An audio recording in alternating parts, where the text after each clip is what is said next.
Hello, it's Rebecca here from Precious Pages Papercraft, and today I'm designing a layout for Hip Kit Club. I'm using the January kits, so this layout's going to feature a bit from all the kits really. I've got the main kit, the Pocket Life kit, the embellishment kit. I'm going to use one of the stencils from the colour kit. I'm going to use one of the sheets of cardstock from the cardstock kit, and I'm also going to use the exclusive Hexagon metal dies that you'll see in a minute, the nesting dies. And it's Challenge Friday today, so this week's challenge is to create a layout using only the colours yellow and orange. It initially had me running for the hills because neither of those are colours I generally scrap with. Might sneak in a bit of orange at Halloween, but yellow is not a colour I use often. And I wasn't sure there was a lot of yellow and orange in the kit to start with, but once I'd been through them all and pulled out all the elements I could find, I was actually surprised how much there were. So it was a great challenge to open my eyes to how much yellow and orange elements, how many yellow and orange elements are in the kit, because I'd have probably just overlooked that without this challenge and not really thought about it. But it's great to create kind of a monochromatic layout. And I've used these metal dies to cut some hexagons. Now I have the world's smallest die cutting machine. I think it's about 3.5 inches wide. So most of these hexagon dies, and the same with the circle ones that were released this month, they won't fit in my machine, but that hasn't stopped me getting these dies and using them. So instead of running them through my machine, I've used them to draw around as a template and then cut out. And I actually think these should be a staple stash item in everybody's stash. I have to boot up my ancient laptop and my silhouette machine every time I want to cut hexagons and circles from patterned papers. I won't need to do that anymore. I've got both of these sets of dies and I can just draw around them and use them as templates. Now I won't get the stitching detail that's on the dies, but I just think they're brilliant, and they're going to save me a lot of time and probably mean I will use hexagons and circles on layouts a lot more. Hexagons are one of my favourite things to do as well, but it was just a bit of a pain having to boot my laptop up every time I wanted to cut some. So even if you don't have a die cutting machine, I would still recommend getting these hexagon and circle nesting dies because I think they're just fantastic. And you can draw around the outside or the inside edge of each die, which means you actually get double the number of hexagons than there are dies, which is a massive bonus. But I've used them just as a template to draw around to get some hexagons here. Some of the hexagons I've left open, so I've used 2 dies kind of nested one inside the other to give me an open die, or an open hexagon, sorry, and then I've got a few sort of full hexagons as well. And you just saw me there messing around with the composition a little bit. I've ended up putting 3 of the hexagons inside open hexagons. You see what I mean when I move the stencil. I was going to have the design extended a bit more, but it was going too close to the edge, so I sat some of the full hexagons inside those open ones and really loved how that looked. So what I've done is I've used some quick dry tacky glue and I've stuck all of my hexagons, apart from those 3 loose ones, together so that I can move it on and off my background in one piece, just for ease, because I want to add a little bit of mixed media to that background. So I'm using one of the stencils that come in the January colour kit. We actually get 3 stencils this month, 2 patterns, and then you get 1 for stitching. It's got, I think, 4 images on it with holes that you can stitch, which I think is fantastic. But I'm using this one, and I'm using 2 of the ink pads from, I believe, the August 21 kit. I didn't have an orange ink pad to hand, so I am making my own orange. I'm using Limoncello, which is this lemon colour here, and then the Be Mine pink one. So I've gone over the stencil with a blending brush and the yellow ink first. I then added some of the pink on top, which did make it look a little bit pink, and then I'm coming back in with the yellow, and then that sort of brings that pink down a level and leaves it looking more orange. And this is really simple mixed media. If you're new with mixed media, or sort of just dipping your toes in and testing a few products out, I really would recommend getting yourself some ink pads and stencils. It's really simple with a blending brush, just to brush that ink through, and it gives you a lovely crisp impression on your background. Really fun, really simple to do, and I love the effect it gives. And I've just finished that off with some splatters using the yellow ink pad, and then again mixing a little bit of that pink in to get an orange colour, and watering that down and then just splattering that on my background with a paintbrush. And that's just going to give a little bit of detail to my background and just make the page generally a little bit more interesting. It takes away some of that white space as well. So now I'm happy with my mixed media. I'm going to get these hexagons stuck in place. So I'm just cutting some strips of white craft foam that I'm going to sit behind each of the open hexagons. This stuff's great. It's just cheap stuff from a craft shop here in the UK. You can probably grab it on Amazon, or if you've got the Spiegelmum Scraps Big Mama foam tape roll, that works just as well. And it's easy to just manipulate around those corners there. So I'm doing that for all of the open hexagons. And then I'm just going to use some scraps of foam that have been building up in my drawer just to put behind those closed hexagons, and that raises out off the background a bit, gives a nice sort of shadow impression underneath on my mixed media, and just creates a bit of dimension. And I love to have lots of dimension and texture on my pages. I just feel like it kind of elevates them and makes them a bit more interesting rather than having everything stuck down flat. And it also it's quite handy when you want to layer and cluster embellishments as well, because you can tuck things underneath a bit then if you've got them raised up. So I've just put that foam on and then gone over that with some double-sided tape, and I can get that in place. And I'm going to add a second layer of foam just behind the centre of my photo there, so that it sits level with those hexagons and the middle doesn't sag down a bit.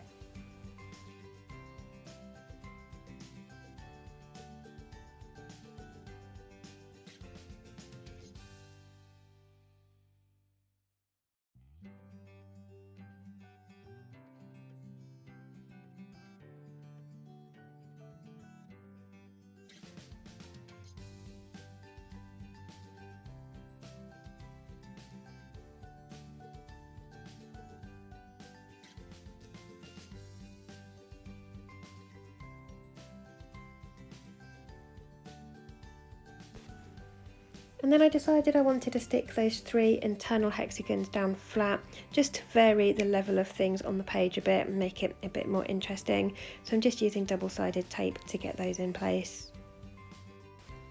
And I have to say, for somebody who doesn't generally scrap orange or yellow, I'm really loving how this page is looking. I really enjoyed making this one. It's such a fab challenge. So I would say, if you're slightly put off or slightly nervous about the colour scheme of things, do give it a go, because I enjoyed this a lot more than I thought I would, and I love how the layout turned out in the end. So even if you're a little bit nervous of the challenge, do give it a go, because I think you will really enjoy it. So now moving on to embellishing. This is always the fun part for me. I've gone through the kit and pulled out some bits in yellow and orange, and also black and white. I thought I might try and paint some florals. I don't end up using them in the end, but I've pulled them all out just in case. I'm just cutting the white border off a couple of flowers. I just felt like the white border was a bit too thick just for this particular layout. If I'd had a white kind of frame around the edge of my photo, I would have left them on, but because I haven't matted my photo at all for this layout, I'm just cutting a lot of that white off those 2 flowers, and then I'm going to get those stuck in place. And the centre of that yellow flower is actually pink, which is not allowed. So I'm going to cover that up with one of the little tabs from the die cut set. I think that one comes from the main kit, and the floral ones are from the embellishment kit. But I'm just having a look, building a couple of small clusters. I don't want to go too mad, because I really want those hexagons to shine, and that mixed media, I don't want to cover all of that up. So I'm just adding, I think I add 3 small clusters, just making a visual triangle around my photo. So I've got a couple of flowers. I've just pulled in a couple of the chipboard pieces as well. I think they're from the embellishment kit. And then I've got these lovely puffy sticker tassels. There was a yellow and an orange one of those in the Pocket Life kit. So they've gone on as well. I've got a couple of black and white leaves on the page at the moment. I am going to paint those orange in a tick. You also saw me add a heart there, that's from the chipboard sheet. And now before I sort of have to move everything off again, I'm going to get things stuck down because I love how it's looking.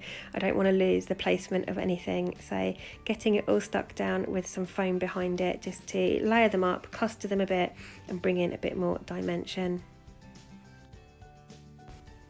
I've actually skipped through most of that process for you because it took me quite some time to stick everything down, surprisingly.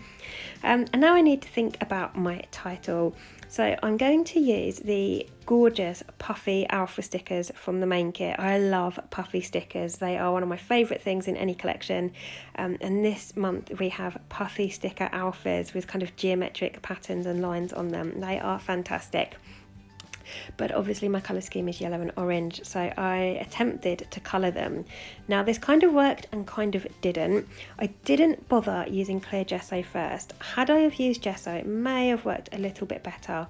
But I'm using the orange shimmers paint we got in the September 21 kit, and I'm painting on directly with a paintbrush, giving a few layers, and I could see that it kind of wasn't taking as well. I'd actually tested it out on the queue before doing this video, so I knew how it was going to work.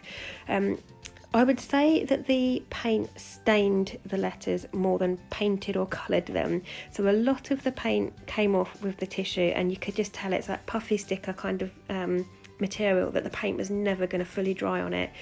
So I've gone a few layers over it, dabbed the excess off with a paper towel, and it's left a subtle orange colour stained on those letters, which is fine for me. I wanted them orange and they are orange, so that's worked really well, and you can still see the black lines of that geometric pattern through them. So I'm really happy with how that worked. Possibly, like I said, would have worked a bit better had I have used some clear gesso on them first, and I'll probably try that next time I use them. But yeah, just for now, they're sort of stained orange as opposed to painted. You can see here as I'm rubbing the excess off, you can see the colours still there a little bit, so nice and subtle. And I've gone with the word smile for my title because my little boy was posing in the woods for a photo, and I printed it black and white and then retouched up the colour of my little boy. He had a yellow jumper on, so I thought that worked really well with the colour scheme, but I didn't want the greens and browns with the trees and stuff in the background. So that worked really well. And I also painted those leaves that I mentioned, and also the little ephemera piece, die cut piece up the top there. I can't remember what it says off the top of my head. It's something like let yourself shine or something like that. You'll see in close-ups, but I've painted that as well so that reads in orange. And then I remembered that I had a DT prompt today to use border punches on my layout. Now I knew about this DT prompt, and I'd been thinking about it for ages because I really wanted to do this hexagon design, but couldn't figure out how to get my design team element on there of using this punch. And then at some point I must have forgotten about the design team prompt and went ahead and made the layout how I wanted anyway, and then at the end remembered I needed to use a border punch somewhere. So I've got a set of American Craft mini border punches. I think there's 6 in the set, and I've used them once before for a DT prompt, but this one is little like polka dots. So I'm going to go up either edge of my page, both sides with those, creating those little dots, and then I'm going to back that with the orange cardstock from the cardstock kit. So I'm just going to cut myself a couple of strips to sit behind that. Now this month the cardstock kit is exclusive to Hip Kit. Normally we get kind of basil card sheets and cardstocks, textured cardstocks as well. This month they are all Hip Kit exclusive, and they are double-sided. So on one side you get that kind of textured look that you get with your normal textured basil, and then on the reverse side you get an almost polka dot pattern. And it's the same, each cardstock in the kit is the same. You get the double-sided, just in different colours to work with the collection, and I think they are absolutely beautiful. So rather than like your basil cardstock, you only get textured on one side, these are much better value for money because you got both sides to work with. So I've placed the orange one, I think it was called Peach Fuzz or something like that. I've used that behind my border punch there to make those little dots appear orange. And then I'm just finishing my layout off with some more orange splatters using that shimmers paint from the September kit that I coloured my alphas with, and that's nice and sparkly, so it's given a bit of a sparkle to my page. And there you go, there's some close-ups coming up now. So thank you very much for joining me. I hope you've enjoyed this layout and the process, and it's provided you some inspiration for our colour challenge this week. Like I said, yellow and orange are not my usual go-to colours, but I absolutely adore how this page turned out, and I really enjoyed making it. So even if you think the colours aren't for you, please do give it a go, because I really do think you will enjoy it. I've got loads of close-ups coming up for you now. Just before I go, do remember, if you are a HitKit subscriber, you get discounted rates on the main kit and add-on kits. You also get free postage on all your add-on kits. You also get exclusive access to all the HitKit Club cut files as well, and there's new ones each month. You get a whole library of free cut files, so lots of reasons there to subscribe. So I'll pop some links in the description box below for you to the website where you can sign up, and also to our Facebook group. But thanks very much for joining me, and I'll see you next time.